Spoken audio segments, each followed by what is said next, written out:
life vibrant in every atom. O hidden light shining in every creature. O hidden love embracing all in oneness. May each who feels himself as one with thee know he is also one with every other. We are in this chapter on life after death, page 121. We have finished that question. So we have considered the question. The inquirer asked, this really passes my comprehension and is very difficult to understand, is what he asked the theosophist. So theosophist was answering that particular question, saying that what the philosophy we are talking about is full of logic, consistency, and it is profound philosophy with divine mercy and equity. That's what she said. So the philosophy which we are talking about has got sthiramainadi, means it doesn't vacillate between this and that. Sthiramainadi, consistent. Profound philosophy. Chala unnatamaina, goppa, lotaina philosophy. Alage divine mercy. Daivika tattvamuto nindina, dayato nindina, nyayamuto nindina philosophy madi. Adi doctrine of reincarnation ante ani adaniki cheppindi. So our question అయిపోయిన తర్వాత కొత్త క్వశ్చన్కి వెళితే మనం, the new question is, which we'll consider today, inquiry is asking, but Christianity teaches the same. It also preaches progression. But Christianity teaches the same. It also preaches progression. మీరు చెప్పినదే క్రైస్తవ మతం కూడా చెబుతోంది. క్రమక్రమంగా ముందరికి వెళ్ళడం, అభివృద్ధి చెందడం గురించి చెబుతోంది అని అంటున్నాడు ఆయన. Theosophist is answering, yes, only with the addition of something else. It tells us of the impossibility of attaining salvation without the aid of miraculous Savior, and moreover, dooms to prediction all those who will not accept the dogma. So this is what she conveyed in the first. Yes, also believe Christianity also teaches similar things, but it has got something in addition, what they are trying to force on people. Only with the addition of something else. ఇంకేదో అడిషనల్గా add చేస్తున్నారు వాళ్ళు. ఏమిటది? It tells us of the impossibility of attaining salvation without the aid of a miraculous savior. So మోక్షం అనేది కలగదు ఇంకొక miraculous saviour అంటే ఎవరో ఒకతను గొప్పతనం, చాలా మిరాకిల్స్ ఆయన దగ్గర ఉన్నాయి, చాలా మహిమలు ఉన్న ఒక మహిమాన్వితుడు ఉన్నాడు, అతని వల్లనే మనం సేవ్ చేయబడతాము అని అంటున్నారు ఆ క్రిస్టియానిటీలో. అది ఫాలో కాని వాళ్ళు ఎవరైతే ఈ సిద్ధాంతాన్ని నమ్మరో వాళ్ళకేమో దే ఆర్ డూమ్డ్ అని, they are damned, they are condemned అని చెబుతున్నారు. ఎవరైతే యాక్సెప్ట్ చేయరో ఈ డాగ్మాని అని చెప్పింది ఆమె. Only with addition of something else it tells us of the impossibility of attaining salvation without the aid of the miraculous savior, and moreover dooms to perdition all those who will not accept the dogma. So this is how she has explained in the beginning. So Christianity without those dogmas, without those మూఢ సిద్ధాంతములు పక్కన పెట్టేస్తే perhaps బాగుండేదేమో, ఇది కూడా కలిసి ఉన్నది కదా అని చెబుతోంది. This is just the difference between Christian theology and theosophy. Christian theology and theosophy ki difference ide అని చెబుతోంది. This is just the difference between Christian theology and theosophy. The former enforces belief in the descent of spiritual ego into the lower self. The former, that is Christian theology, enforces belief in the descent of the spiritual ego into the lower self. The later inculcates the necessity of endeavoring to elevate oneself to the Christos or Buddhi state. The former enforces belief in the descent of spiritual ego into the lower self, whereas the later inculcates the necessity of endeavoring to elevate oneself to the Christos or Buddhi state. So, ఇది major difference. ఏమిటి ఆ difference అంటే, Christian థియాలజీలో, Christian మతములో నీలోకి ప్రవేశపెట్టబడుతోంది దైవీక ప్రజ్ఞ, దైవీకంతో కూడినది నీలోకి ప్రవేశపెడుతోంది, lower సెల్ఫ్లోకి, అధోస్థితి ఏదైతే ఉందో నీది దాంట్లోకి ప్రవేశపెడుతోంది అని నమ్మమని ఫోర్స్ చేస్తున్నారు, బలవంత పెడుతున్నారు. థియోసాఫికల్ సొసైటీలో the necessity of elevate one self to the Christos. ఇక్కడ ఏం నేర్పిస్తున్నారంటే, ఈ ఎవరైతే మెంబర్స్ గా చేరారో, ఎవరైతే థియాసఫిస్ట్ గా అంటున్నారో వాళ్ళంతటా వాళ్ళు వాళ్ళ కాన్షియస్నెస్ ని క్రైస్తు తత్వము దగ్గరికి తీసుకెళ్ళడం, అలాగే బుద్ధితో వ్యవహరించడం, బుద్ధి ప్లేన్ దగ్గరికి వెళ్ళగలగడం, బుద్ధి స్టేట్. అలాగే క్రిస్టోస్ అంటే క్రైస్తు యొక్క తత్వము, క్రిస్టోస్, దాని దగ్గరికి మనమేగా మన కాన్షియస్నెస్ ని పైకి తీసుకెళ్ళాలి అని చెప్తున్నాము. అది థియోసాఫికల్ సొసైటీలో చెప్పేది. క్రిస్టియానిటీలో చెప్పేది పైనుంచి ఒకటి నీలోకి దిగుతుంది అని చెప్తున్నారు. కాబట్టి అది డిఫరెన్స్ అని చెప్పింది. If you still insist that it is the perishable form and finite qualities that make up the immortal man, then we shall hardly understand each other. You still insist that it is the perishable form and finite qualities that make up the immortal man, then we shall hardly understand each other.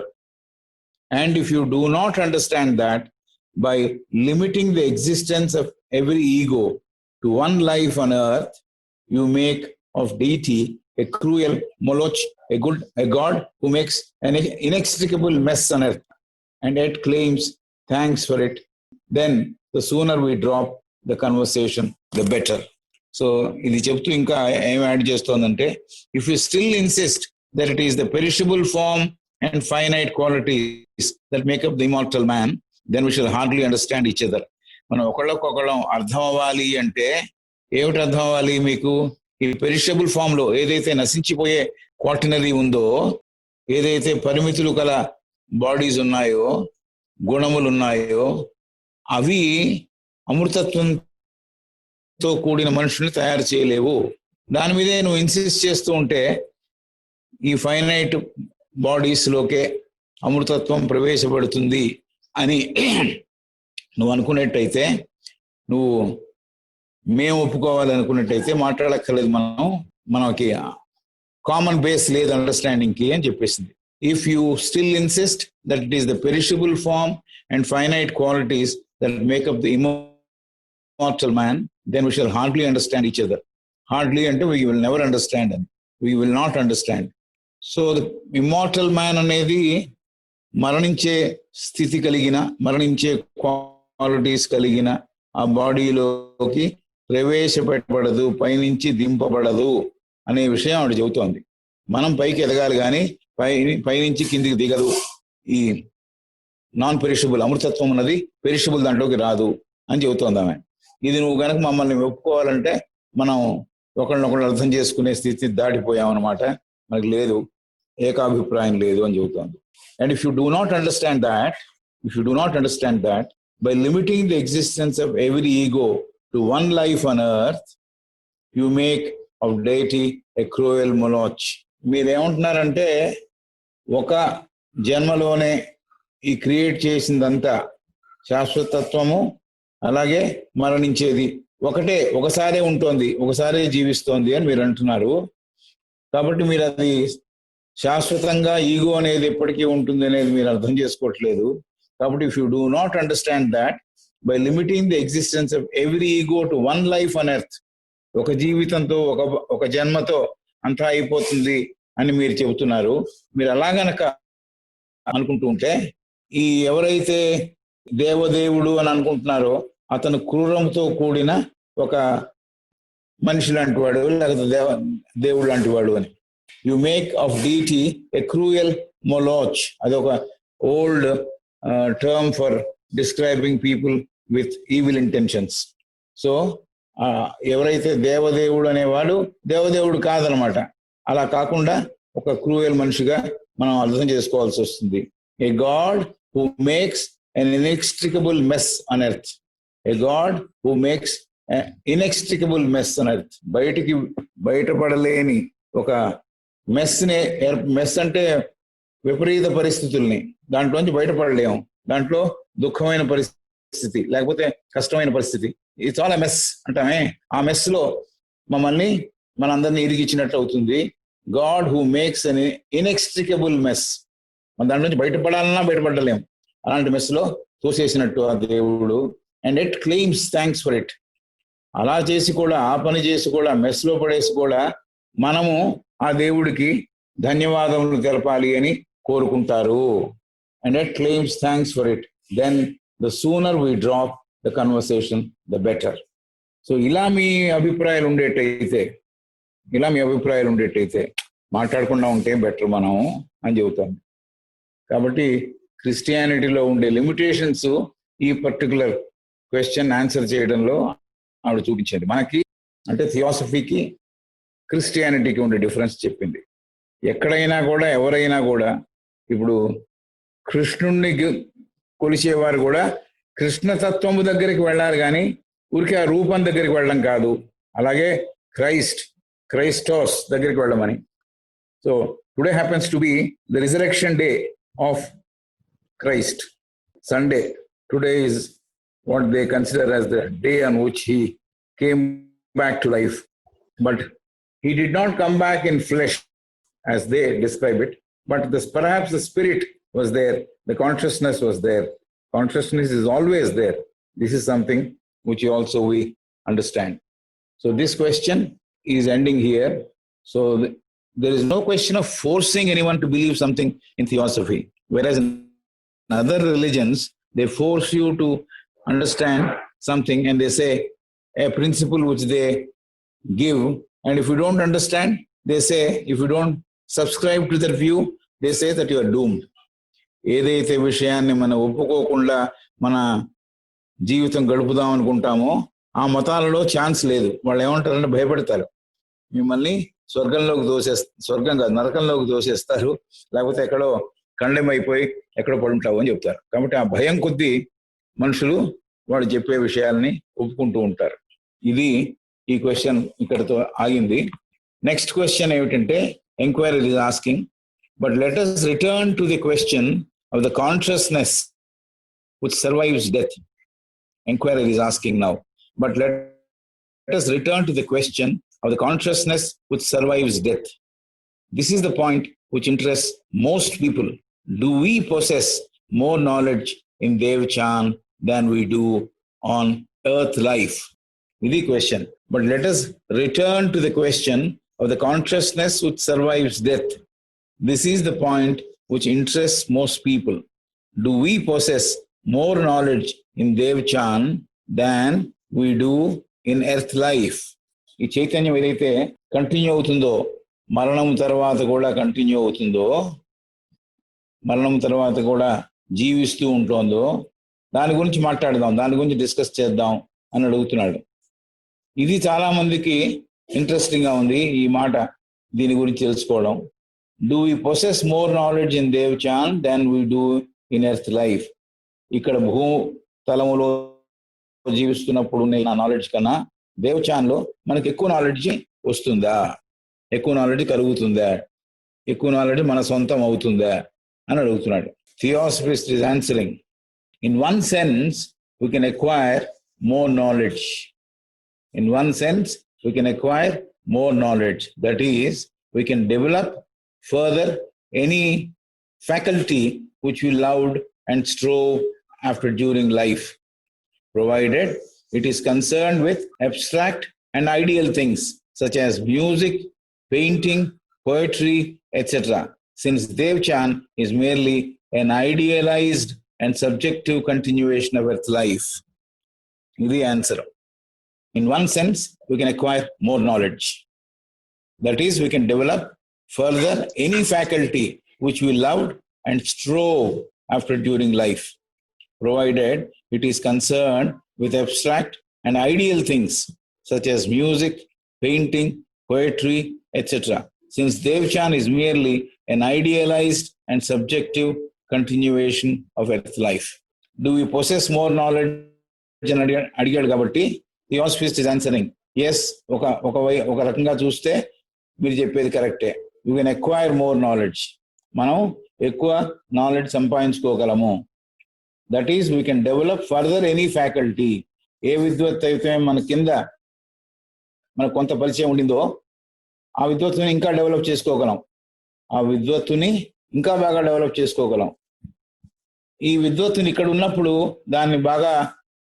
దాని ఏడ అభిమానం ఉండి, ప్రేమించి దాంట్లో అభినివేశం ఉండి, దాని కొరకు చాలా కష్టపడి ఉంటాను నేను. అట్లా అన్న చాలా మంచి ఆర్టిస్ట్ అవుదామని, లేకపోతే మంచి మ్యూజిషియన్ అవుదామని, మంచి పోయిట్ అవుదామని, ఇట్లాంటి వాటికి నేను కష్టపడి ఉంటా, బాగా పరిశ్రమించి ఉంటా.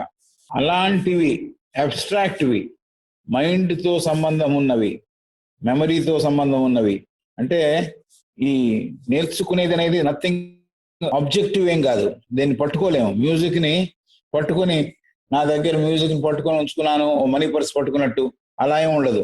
కాబట్టి మ్యూజిక్ ఈజ్ అబ్స్ట్రాక్ట్. అలాగే painting, the skill of painting is abstract. The skill painting we can hold, but painting skill is abstract. Similarly composing poetry is also something which is to do with the mind. కాబట్టి అలాంటి abstract faculties, అలాంటి ideal things ఏవైతే చాలా ఉత్తమ ఆశయములతో ఉన్నవో అవి such as music, painting, etcetera, ఇలాంటి కళలు, ఇలాంటి విషయాలు, ఇలాంటి విద్వత్తులు బాగా పెంచుకోవడానికి, దాని ఎడ కింద జీవించినప్పుడు కృషి చేసి ఉంటే, దాని ఎడ ప్రేమ కలిగి ఉంటే అది మనకి డెవలప్ చేసుకోవడానికి అవకాశం ఉంది దేవచాన్లో అని చెబుతోంది. Devachan is merely an idealized and subjective continuation of earth life.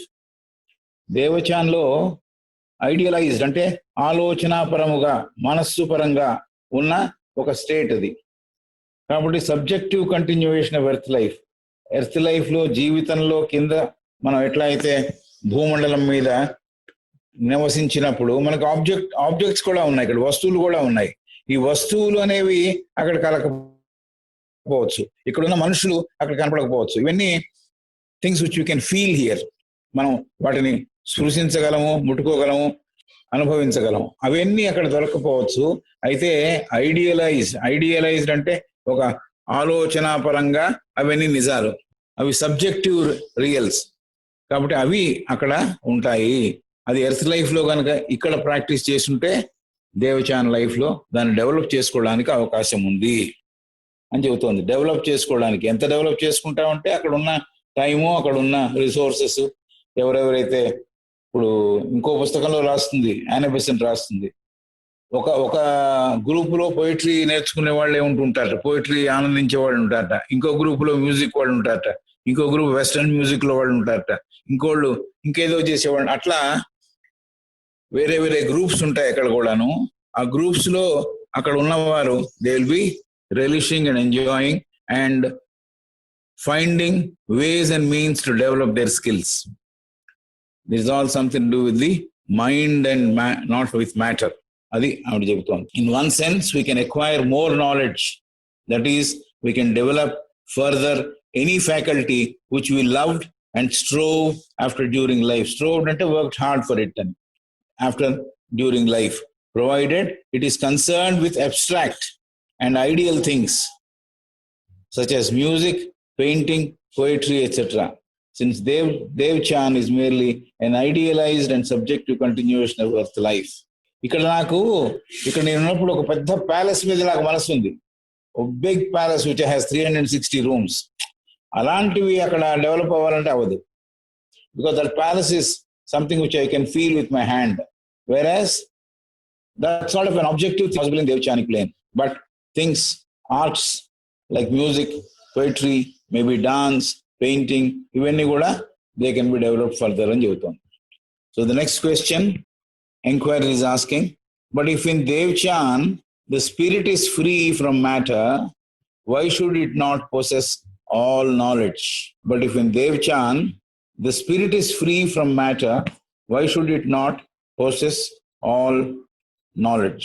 చైతన్యంతో నిండినది దేవచానిక్ ప్లేన్ అయితే, మ్యాటర్తో సంబంధం లేనిదైతే అక్కడ జ్ఞానం ఎందుకు ఎక్కువ? Why should it not possess all knowledge? అక్కడ ఉన్న అంత జ్ఞానం అక్కడ ఎందుకు లేదు? దేవచాన్ చైతన్యవంతమైన ప్రదేశము, మ్యాటర్తో సంబంధం లేనిది, వస్తు ప్రపంచంతో సంబంధం లేనిది. Why should it not possess all knowledge? ఆ దేవచాన్ ప్లేన్లో నాలెడ్జ్ అంతా ఎందుకు ఉండదు అని అడుగుతున్నాడు ఈయన, ప్రశ్న వేసి ఆయన. Theosophist is answering, because the ego is, so to say, wedded to the memory of its last incarnation. Because the ego is, so to say, wedded to the memory of its last incarnation. Thus, if you think over what I have said and string all the facts together, you will realize that the Devachanic state is not one of omniscience, but a transcendental continuation of the personal life just terminated.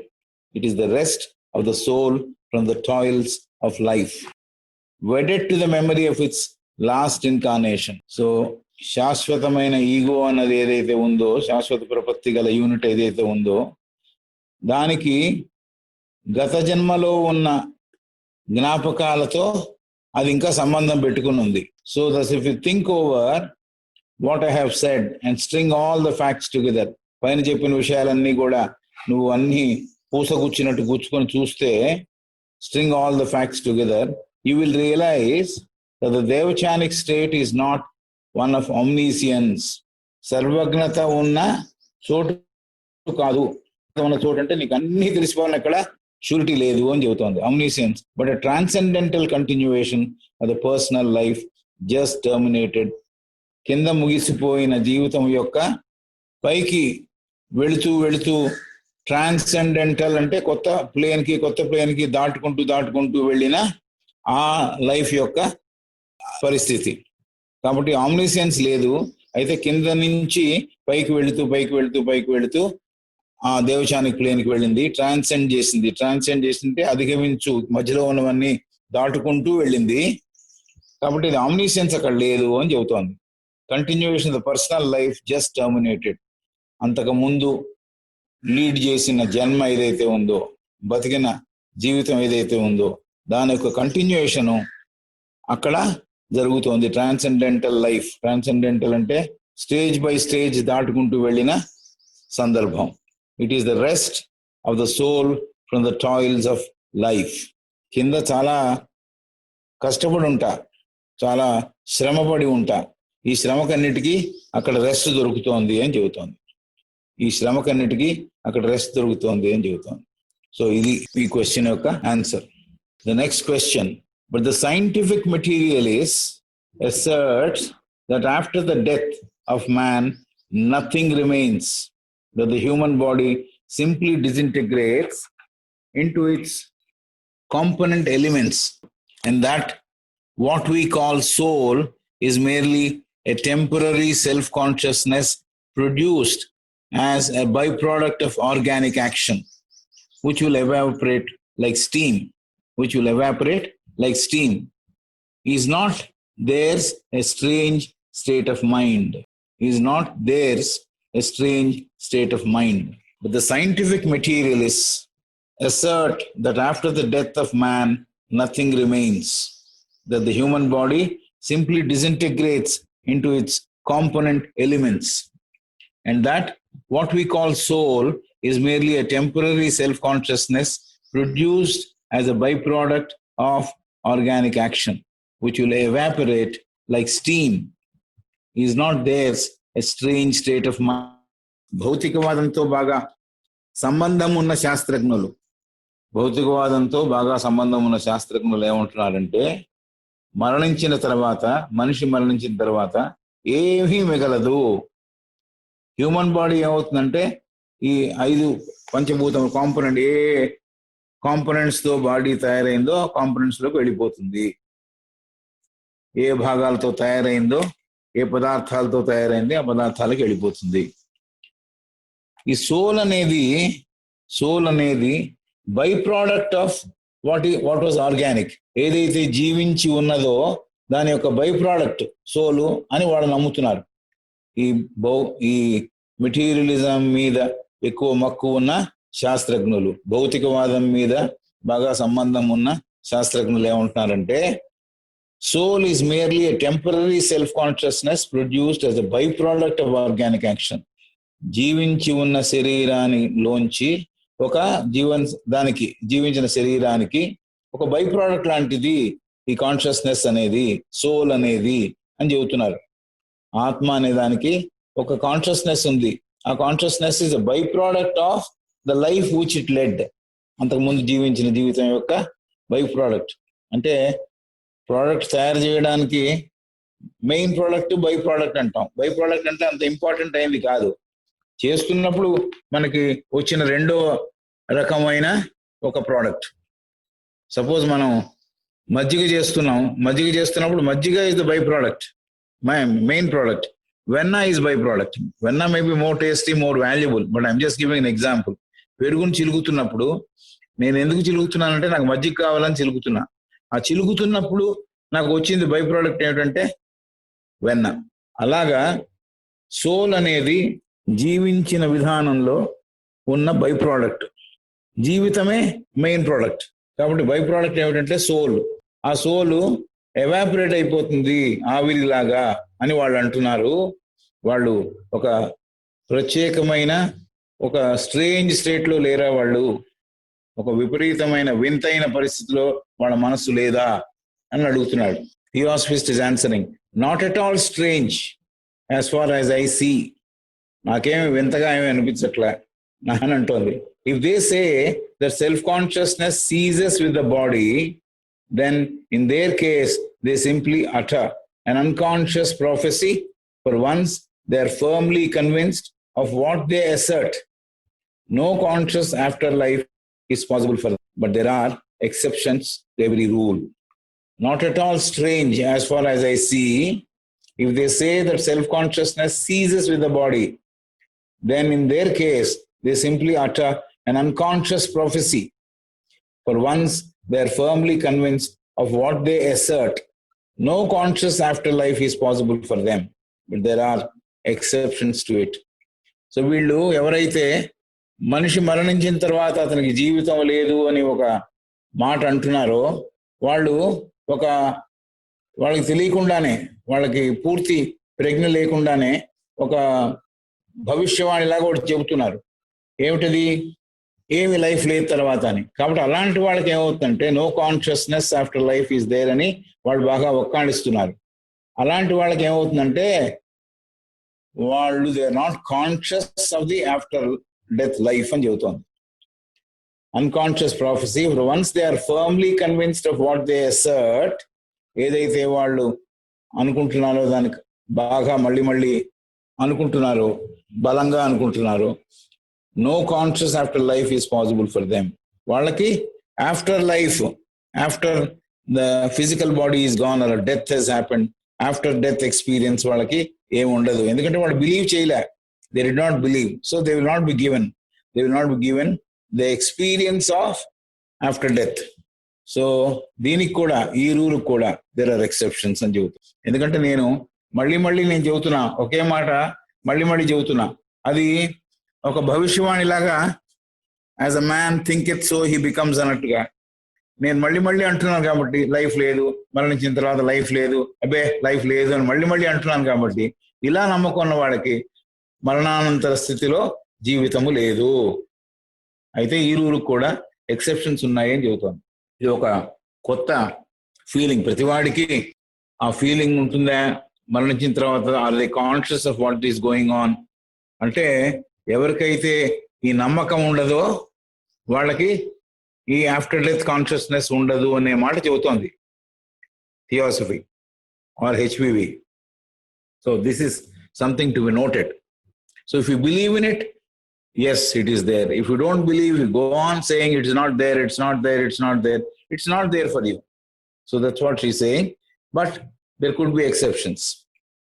Enquiry is asking now, but if human self-conscious survives death as a rule, why should there be exceptions?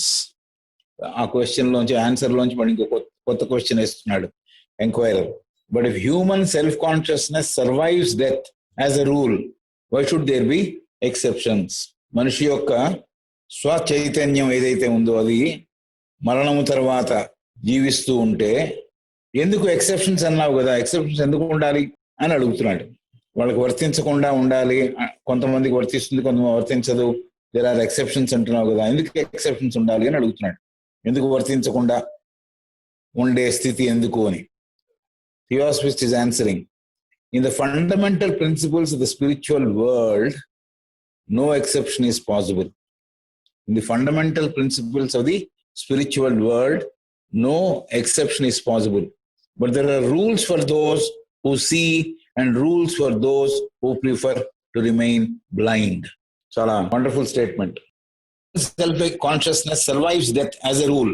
ఒక rule ప్రకారము స్వ చైతన్యం ఏదైతే ఉందో మరణం తర్వాత continue అవుతుంటే, జీవిస్తూ ఉంటే, ఎందుకు మీరు ఇది వర్తించదు అని చెబుతున్నారు అని అడుగుతున్నాడు. ఎవరికైతే బిలీఫ్ లేదో వాళ్ళకి after death experiences, after death life లేదు అని చెప్పింది కదా ఆవిడ. కొంతమందికి ఎక్సెప్షన్ ఉండొచ్చు అని కూడా చెప్పింది. కొంతమంది ఆ దాంట్లో బ్లాక్ లో పడరు అని చెప్పింది. ఈవిడేమంటుందంటే theosophist, in the fundamental principles of the spiritual world no exception is possible. మౌలికంగా చూస్తే ఈ సూత్రాల్లో ఏ సూత్రములు, ఫండమెంటల్ సూత్రములలో స్పిరిచువల్ ప్రపంచంలో, ఆధ్యాత్మిక ప్రపంచంలో ఇది వర్తించదు అనే ఒక కన్సెషన్ అయితే ఎక్కడ ఉండదు. In the fundamental principles of the spiritual world no exception is possible. Everybody is covered in it. But there are rules for those who see. ఎవరైతే చూడగలరో, ఎవరైతే కాంప్రిహెండ్ చేయగలరో, ఎవరైతే అర్థం చేసుకోగలరో వాళ్ళకు ఒక rules for those who prefer to remain blind. So నాకు దాని మీద నమ్మకం లేదు, నాకు కనపడటం లేదు, నా మనసులో లేదు, కాబట్టి నాకు వేరే ఎక్స్పీరియన్స్ వస్తుంది. ఎక్స్పీరియన్స్ అంటే నాకు అది ఆఫ్టర్ డెత్ ఎక్స్పీరియన్స్ నాకు కలగదు. ఎవరికైతే నమ్మకం అంటే you trust that yes there is life after death. You have read a lot about it, you have thought about it. Yes, there could be a logical extension of my earthly life అని నీకు అనిపిస్తుంది, కాబట్టి ఉండొచ్చు. మూర్ఖంగా నాకేం ఉండదు, ఇది అయిపోయిన తర్వాత అంతా అయిపోతుంది, దీంట్లో సోల్ ఎస్కేప్ అయిపోతుంది, ఆవిరైపోతుంది అనుకునేవాడికి ఏం ఉండకపోవచ్చు అని చెబుతోంది. కాబట్టి there are rules for people who can see and rules for those who prefer to remain blind. So ఈ రెండు questions they are inter related, ఒకదానితో ఒకటి సంబంధం ఉన్నవి. మనిషి జీవించిన వాడు ఫిజికల్ బాడీ ఏమో ఎలిమెంట్స్ తో కలిసిపోతుంది, అలాగే సోల్ అనే బై ప్రోడక్ట్ ఏదైతే ఉందో వాడికి ఆత్మ, వాడికి బాడీ ఉంది కాబట్టి సోల్ బై ప్రోడక్ట్. ఆ సోల్ ఏమవుతుంది, వెళ్ళిపోతుంది, ఎగిరిపోతుంది, ఆవిరైపోతుంది. కాబట్టి ఇలా మాట్లాడే వాళ్ళు ఒక విపరీతమైన పరిస్థితిలో లేరా అని అడిగాడు. నాట్ అట్ ఆల్ స్ట్రేంజ్, వాళ్ళు అలా అనుకోవడంలో తప్పేం లేదు, వాళ్ళు అలా అనుకుంటారు ఎందుకంటే వాళ్ళకి సరిగ్గా ఇన్ఫర్మేషన్ లేదు కాబట్టి అని ఈవిడ అభిప్రాయం. If they say self consciousness ceases with the body, నా బాడీ ఎప్పుడైతే పోతుందో నాకు ప్రజ్ఞ అనేది, చైతన్యం అనేది, స్వప్రజ్ఞ అనేది ఉండదు అని అనుకునేటైతే దెన్ వాళ్ళు అన్కాన్షియస్ స్టేట్ లో పడి ఉంటారు, దేనికి నోచుకోరు. వాళ్ళకు వాళ్ళే ఒక ప్రాఫెసీ వాళ్ళు చెప్పుకున్నట్టు, మనకేం లేదు, దీని తర్వాత ఇంకేం లేదు అని వాళ్ళే చెప్పుకున్నట్టు అలా ఇరుక్కుంటారు వాళ్ళు. వాళ్ళకి ఆఫ్టర్ డెత్ లైఫ్ లో కాన్షియస్నెస్ ఉండదు. అయితే దానికి ఎక్సెప్షన్స్ ఉన్నాయండి. ఎందుకు ఎక్సెప్షన్స్ అని అడిగాడు. అంటే స్పిరిచువల్ వరల్డ్ లో, ఆధ్యాత్మిక ప్రపంచంలో నార్మల్ గా అయితే ఫండమెంటల్ ప్రిన్సిపల్ ఏమిటంటే ఎక్సెప్షన్స్ లేవు, అందరికీ యూనిఫామ్ గా వర్తించవలే. అయితే there are rules for those who see and rules for those who prefer to remain blind. ఎవరైతే గ్రహించి ఆలోచించి వాటి ఎడ దృష్టి పెట్టి నమ్ముతారో వాళ్ళకి ఒక రకం, అసలు చూడకుండానే ఎగ్జామిన్ చేయకుండానే తోసేసేవాడికి ఇంకో రకం. కాబట్టి ఇది జరుగుతుంది అని చెబుతాం. మొన్న అనుకున్న దేవచానిక్ లైఫ్ లో అబ్స్ట్రాక్ట్ సైన్సెస్ కన్సిడర్ చేస్తే enquiry is asking quite so, మీరు చెప్పేది కరెక్ట్ అయి ఉండొచ్చు, I understand. This is but an aberration of the blind man who denies the existence of the sun because he does not see it. But after death, his spiritual eyes will certainly compel him to see. Is this what you mean? అని అడుగుతున్నాడు. Quite so, I understand. This is but an aberration of the blind man who denies the existence of the sun because he does not see it. But after death, his spiritual eyes will certainly compel him to see. Is this what you mean? మీరు చెప్పేది నాకు అర్థమవుతోంది. అయితే ఒక గుడ్డివాడికి కలిగే ఒక వింత ప్రవర్తన వల్ల అతను ఎలా అయితే సూర్యుని చూడలేడో అలా చూడలేడు, అలా అతను ఈ విషయాన్ని గుర్తించట్లేదు. బట్ చనిపోయిన తర్వాత అతని ఆధ్యాత్మిక లేకపోతే గుప్తంగా ఉన్న కళ్ళు ఓపెన్ అయ్యి అతన్ని చూడడానికి అతనికి సహకరిస్తాయా? ఇదేనా నువ్వు చెబుతున్నది అంటోంది. అలా అనలేదు ఆమె.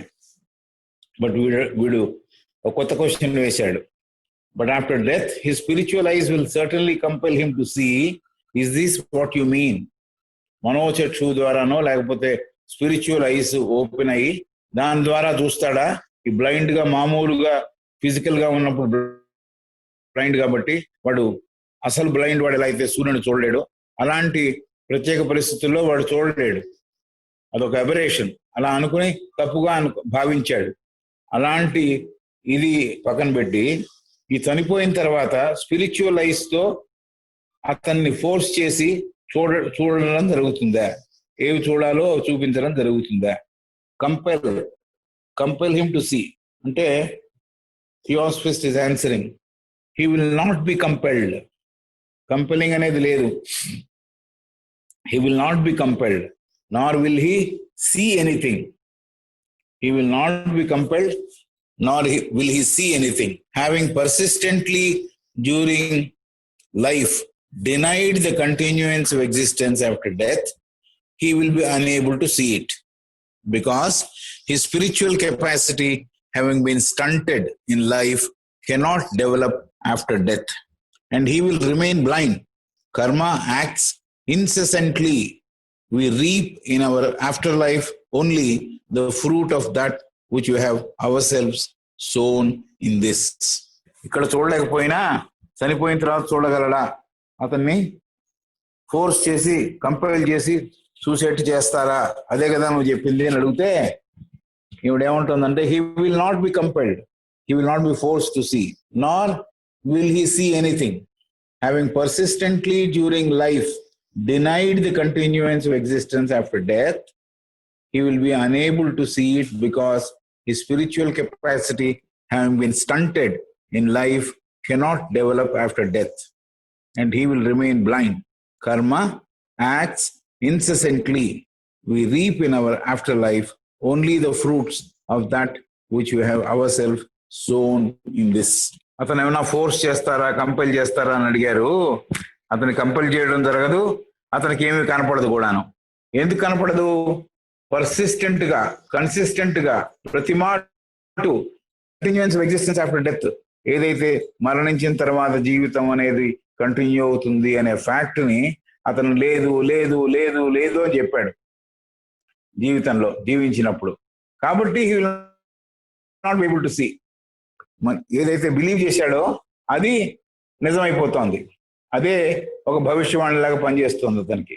దానివల్ల అతను చూడలేకపోతున్నాడు. Because he spiritual capacity having been stunted. ఆధ్యాత్మికత గ్రోత్ ఏదైతే ఉందో అది గ్రో అవ్వలే. ఎందుకు గ్రో అవ్వలేదంటే తప్పుడు అభిప్రాయాలతో ఉన్నాడు. స్టంటెడ్ అంటే మరుగుజ్జులాగా కింద స్టేజ్ లో ఉండడం. ఆధ్యాత్మికత పెరగలే, అట్టడుగు స్థితిలో ఉంది, స్టంటెడ్ గా ఉంది.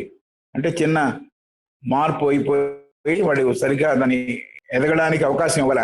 కాబట్టి అది కింద అధో స్థితిలో ఉంది. Spiritual capacity cannot develop after death. కాబట్టి అలాంటిది ఎప్పుడైతే జీవించినప్పుడు, జీవితంలో ఉన్నప్పుడు నువ్వు డెవలప్ చేసుకోలేదో, అది మరణము తర్వాత ఈ ఆధ్యాత్మిక దృష్టి డెవలప్ కాదు. Having persistently during life denied the continuance of existence after death, he will be unable to see it, because his spiritual capacity, having been stunted in life, cannot develop after death. తనే దాన్ని ఎదగకుండా చేసుకున్నాడు. ఆధ్యాత్మిక దృష్టిని ఎదగకుండా మళ్ళీ మళ్ళీ తర్వాత జీవితం లేదు, తర్వాత జీవితం లేదు, మరణానంతర జీవితం లేదు అని దాన్ని ఎదగడానికి అవకాశం లేకుండా నొక్కేశాడు. దాన్ని కొరస చేసేసాడు, పొట్టి చేసేసాడు. కాబట్టి హీ విల్ రిమైన్ బ్లైండ్ అంటుంది. వాడు కనపడదు, కంపెల్ చేయడం ఉండదు, అతనికి ఏం కనపడదు. ఎందుకు కనపడదు అంటే ఇది కారణం. వాడు జీవించినప్పుడు మళ్ళీ మళ్ళీ మళ్ళీ మళ్ళీ అదే పనిగా మరణానంతర జీవితం లేదు, ఆ కాన్షియస్నెస్ అనేది ఉండదు అని మళ్ళీ మళ్ళీ చెప్పాడు. కాబట్టి అదే నిజమైపోయింది. కాబట్టి వాడికి ఏం కనపడదు, వాడి ఆధ్యాత్మిక దృష్టి కూడా ఎదగదు అని చెబుతూ, కర్మ యాక్ట్స్ ఇన్సెసెంట్లీ, కర్మ విరామం లేకుండా పనిచేస్తుంది అని. కర్మ acts incessantly. We reap in our afterlife only the fruit of that which we have ourselves sown in this. మరణానంతర జీవితంలో కూడా మనం ఏవైతే ఇక్కడ విత్తులు నాటామో ఆ విత్తులనే, ఆ ఫలితాలనే మనం అనుభవిస్తాము అని చెబుతోంది. సో కర్మ ఇన్సెసెంట్ గా వర్క్ చేస్తుంది, నిరంతరము ఎడతెరిపి లేకుండా పనిచేస్తూనే ఉంది. కాబట్టి మరణానంతర జీవితం ఎప్పుడు బాగుంటుంది? నేను సరైన పనులు కింద చేసి ఉంటే, జీవించున్నప్పుడు చేసి ఉంటే, జీవించినప్పుడు సరైన విత్తనములు విత్తి ఉంటే. లేదు నేను చేయలేదు, మంచి పనులు చేయలేదు, అప్పుడు ఆఫ్టర్ ఎఫెక్ట్స్ ఆర్ బ్యాడ్. కాబట్టి karma acts incessantly. We reap our after life only, we reap in our after life only. మరణానంతర జీవితంలో మనకి దాని ఫలితం ఎప్పుడు దొరుకుతుందంటే the fruit of that which we have our sown in this. ఇక్కడ విత్తనములు మంచిగా నాటి ఉంటే దాని ఫలములు మనకు అక్కడ దొరకవచ్చు. బట్ ఇక్కడ నేను చేయలేదు ఆ పని, అక్కడ నాకు దొరకదు అని చెబుతోంది. నార్మల్గా మన కర్మ అనుభవించడము, నెక్స్ట్ జన్మలో అనుభవించడం అంతా చదివాం. మనం చేసిన చిట్ట అక్కడ తగులుకుంటుంది. థ్రెష్ హోల్డ్ ఆఫ్ దేవచాన్లు తగులుకొని కిందికి కొత్త కోటు, కొత్త బాడీస్ వేసుకొని వచ్చినప్పుడు కొత్త జీవితంలో కర్మను అనుభవిస్తాడు అని చెప్పాము. ఇక్కడ జీవిస్తున్నప్పుడు చేసిన కర్మ, ఇక్కడ జీవిస్తున్నప్పుడు నేను వేసిన విత్తులు, అవి నాకు ఫలితములు ఆఫ్టర్ డెత్ కూడా కలిగిస్తాయి. దేవచానికులు కూడా లైఫ్ ఎలా ఉండాలో అనేది నిర్ణయింపబడుతుంది. ఎలాగంటే ఇక్కడ ఎలా జీవించినా దాని మీద ఆధారపడి ఉంటుంది. కాబట్టి కోరికలు లేకుండా తొందరగా వెళ్ళిపోవాలంటే కామ ప్లేన్లోంచి, యాస్ట్రల్ ప్లేన్లోంచి కోరికలు లేకుండా జీవించి ఉండాలి. అలాగే నెక్స్ట్ దాంట్లో ఉద్వేగాలు, జెలసీ అలాంటివన్నీ లేకుండా ఉంటే అక్కడి నుంచి తొందరగా విడిపడి ఉండాలి. రెస్ట్ బాగా వచ్చి అందమైన పరిస్థితులు అనుగుణంగా నేను జీవించాలి, మంచి విషయాలన్నీ నాకు రావాలి అంటే ఇక్కడ మంచి పని చేసి ఉండాలి. జీవించి ఉన్నప్పుడు ఫిజికల్ లైఫ్ లో మంచి పని చేసి ఉండవలే. నిన్న కూడా ఇది మాట్లాడుకున్నాం. ఇది చాలా చాలా ఇంపార్టెంట్ అనే విషయం మళ్ళీ మళ్ళీ ఆవిడ చెబుతోంది. Physical life, when we have got the opportunity to lead the right kind of life, that has results. సరి అయిన జీవితం మనం ఇక్కడ జీవించినప్పుడు దాని ఫలితములు మనకి ఆఫ్టర్ డెత్ దేవచానిక్ స్టేట్ లో కూడా మనకి మంచి ఫలితములు దొరుకుతున్నాయి. లేదు సరిగ్గా జీవించలేదు, అక్కడ మంచి ఫలితములు రావు. ఎందుకంటే అక్కడ కూడా 7 సబ్ ప్లేన్స్ ఉన్నాయి. దేవచానిలో కూడా 7 సబ్ ప్లేన్స్ ఉన్నాయి. ఎక్కడో పడి ఉంటాం, 7వ దాంట్లోనో 6వ దాంట్లోనో పడి ఉంటాం. కాబట్టి we may not experience all that is good, all that is beautiful, all that is lovely. So how we live here is very important. ఎంత బాగా, ఎంత సారవంతంగా, ఇతరులకు పనికొచ్చేట్టు, సెల్ఫ్లెస్ గా ఉండి నిష్కామ కర్మలు చేస్తూ జీవిస్తే మనకి after life, especially living in Devachanic, would help. అది ఇప్పుడు చెప్పింది ఈ క్వశ్చన్ లో. మళ్ళీ ఒకసారి చదువుతా for the sake of remembering well. Question ఏమి అడిగాడు? క్వైట్ సో ఐ అండర్స్టాండ్, మీరు పైన చెప్పిన విషయాలు నేను అర్థం చేసుకున్నాను. This is but an aberration of the blind man. Mental గా జరిగిన ఒక ప్రక్రియ అతను నమ్మకపోవడం అనేది. This is but an aberration of the blind man who denies the existence of sun because he does not see it. But after death his spiritual eyes will certainly compel him to see. Is this what you mean? అంటే అదేం లేదే అని చెబుతోంది. He will not be compelled, nor will he see anything. Having persistently during life denied the continuance of existence after death, he will be unable to see it because his spiritual capacity has been stunted. If cannot develop after death. Even spiritual life, if it has to grow, the seeds of that has to be sown in the physical.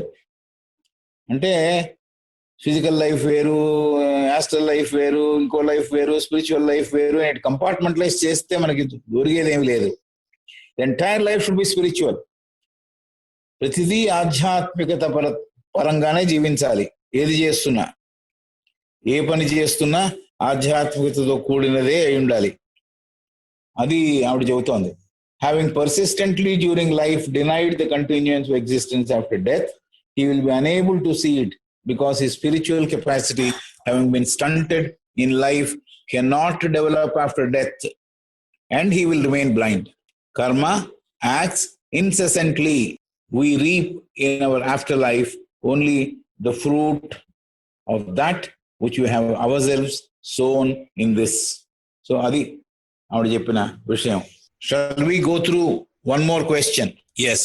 But if my ego can, after the destruction of my body, become plunged in a state of entire unconsciousness, then where can be the punishment for these sins of my past life? But if my ego can, after the destruction of my body, become plunged in a state of entire unconsciousness, then where can be punishment for the sins of my past life? మొన్న ఎప్పుడో మనం మాట్లాడుకున్న question ఇది. నా body పోయిన తర్వాత unconscious state లో ఉండిపోతున్నాను, state of entire unconsciousness, complete గా ప్రజ్ఞ లేకుండా అన్కాన్షియస్ స్టేట్ లో, ఇది అతను అడుగుతున్నాడు, ఇలాగా కాన్షియస్నెస్ లో పడిపోతాం. Then where can the punishment for the sins of my past life? So నేను చేసిన పాపములకి నిష్కృతి ఎక్కడ దానికి పనిష్మెంట్స్ ఎక్కడ జరుగుతాయి అని అడుగుతున్నాడు. Theosophist is answering, our philosophy teaches that karmic punishment reaches the ego only in its next incarnation. Our philosophy teaches that karmic punishment reaches the ego only in its next incarnation. After death, it receives only the reward for the unmerited sufferings endured during its past incarnation. So మా తత్వం ఏం చెబుతోందంటే, punishment ఈ శాశ్వతత్వానికి సంబంధించినది ఒకవేళ జరగాలంటే అది వచ్చే జన్మలోనే జరుగుతుంది. వచ్చే జన్మలో కొత్త బాడీ వేసుకొని కిందికి దిగినప్పుడే జరుగుతుంది. ఆఫ్టర్ డెత్ ఏమొస్తుంది? It receives, the ego receives only the reward for the unmerited sufferings endured during the past incarnation. Unmerited sufferings, కొన్నిసార్లు మనమేం తప్పు చేయకపోయినా కూడా మన ఎవరో బాధ పెట్టి ఉండొచ్చు, లేకపోతే బాధాకరమైన పరిస్థితుల్లో మనం పడి ఉండొచ్చు. కాబట్టి అన్మెరిటెడ్ సఫరింగ్స్ కనుక మనం అనుభవించి ఉంటే, అన్డిజర్వింగ్ సఫరింగ్ కనుక మనం అనుభవించి ఉంటే, ఆఫ్టర్ డెత్ లో దానికి రివార్డ్ వస్తుంది. కాబట్టి ఈ సఫరింగ్ అనుభవిస్తున్నప్పుడు ఒకవేళ అన్మెరిటెడో మెరిటెడో ఎక్కువ ప్రతిఘటించకుండా అనుభవించడం చాలా ఇంపార్టెంట్ అనమాట. ఎందుకంటే దాని రివార్డ్ ఎక్కడో ఉంది. అన్మెరిటెడ్ సఫరింగ్ కాబట్టి దాన్ని ఏదో విధంగా ప్రతిఘటిద్దాం, దాన్ని ఎలా తప్పుకుందాం, ఈ చేసే విధానం కరెక్ట్ కాదు, ఆ విషయం అర్థమవుతోంది. Our philosophy teachers that karmic punishment reaches the ego only in its next incarnation. So punishment is in the next incarnation, but after death it receives only the reward of the unmerited sufferings endured during the past incarnation. గత జన్మలో తను అనుభవించిన కష్టములు ఏవైనా తనకి సంబంధం లేనివి, అతనికి డిజర్వింగ్ గా కానివి ఏమైనా అనుభవించుంటే దానికి దేవచానిక్ ప్లేన్ లో రివార్డ్ వస్తుంది అని. The whole punishment after death, even for the materialist, consists therefore, the whole punishment after death, even for the materialist, consists therefore in the absence of any reward and the utter loss of consciousness of one's bliss and rest. Materialist ఎవరైతే ఉన్నారో తర్వాత జీవితం లేదు అని అన్నవాడు ఉన్నాడే, అతనికి ఆనందము లేదు, తర్వాత అన్కాన్షియస్ స్టేట్ లో పడి ఉంటాడు. ఆ పీరియడ్ అంతా ఎంత పీరియడ్ అయితే మనం నెక్స్ట్ జన్మ దాకా అనుకున్నామో ఆ పీరియడ్ అంతా అన్కాన్షియస్ స్టేట్ లో పడి ఉంటాడు. The whole punishment after death for materialist consist of in absence of any reward రాకపోగా, రెస్ట్ రాకపోగా, utter loss of consciousness of one's bliss and rest దొరకదు, అన్కాన్షియస్ స్టేట్ లో ఉంటాడు. సో అది అతను జరిగే ఒక result. Karma is the child of the terrestrial ego, the fruit of the actions of the tree, which is the objective personality visible to all, as much as the fruit of all the thoughts and even the motives of the spiritual I.